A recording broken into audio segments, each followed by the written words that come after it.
Hello and welcome to this edition of Halcyon Blink. I thought I'd get a very quick video out with regards to FIFA 18, seeing as it's one of the few really kind of contemporary games that I've gotten a hold of and managed to play pretty much to know everything there is to know about the game, with some input from some special little people that won't ever watch this video because they don't love me. In any event, FIFA 18, in a nutshell, it's FIFA 17 wrapped up again, which is what we say every year. The only difference is that I think FIFA 18 makes a concerted effort to try and make people look good. The passing mechanics are pinpoint precise and they don't take a lot of effort in order to utilize properly. The shooting mechanics have been improved to the point where you can bang in absolute screamers from anywhere you like, volleys and the such.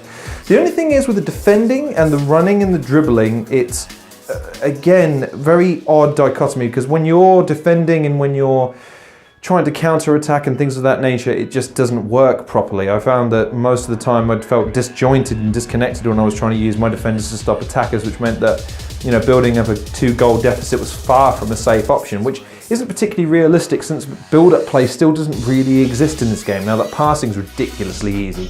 Also found that the career mode with the couple of new additions were okay. The biggest thing that FIFA 18 is going to tout is this whole transfer mechanic, whereby you as the manager will sit down in a room with a signee, potential signee, and the manager of the other team to negotiate price and then obviously wage demands. And this goes into a little bit of detail, which is more in keeping with what I understand is with Football Manager in terms of the depth of detail, albeit to not the same degree and not necessarily the same effect. Basically, you enter a cutscene situation with tense, eerie music playing in the background. And the problem with this is that more often than not, it just kind of overshadows the relatively simple nature of the thing. It's like, my God, this deal might not go through.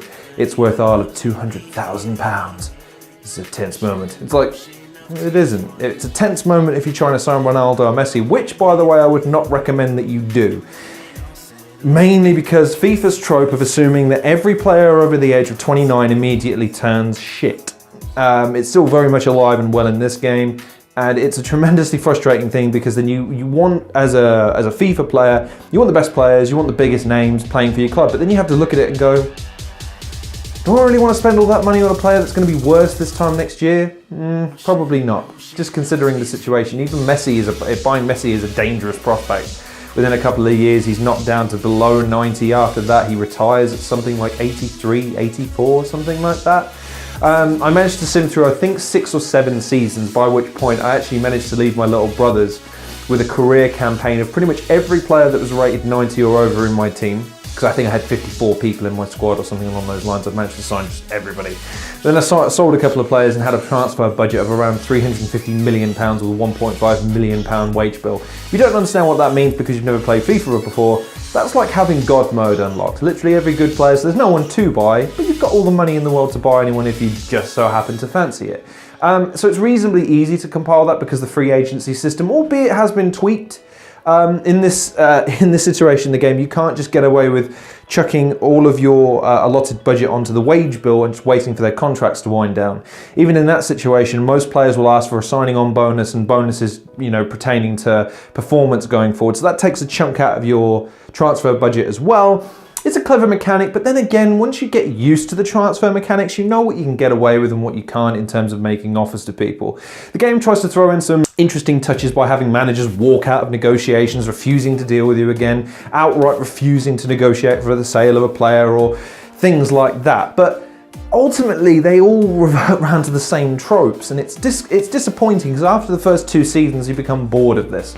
So aside from the gameplay mechanics being relatively repetitive, albeit tuned to make people look better than they actually are, the career mode being again relatively repetitive with a very minute amount to offer in terms of new content and a new experience, and the journey mode not even really worth talking about this time because again it's the same situation. The only difference that they've had is that they've got 2 additional playable characters. One of them's a girl and one of them's a dick.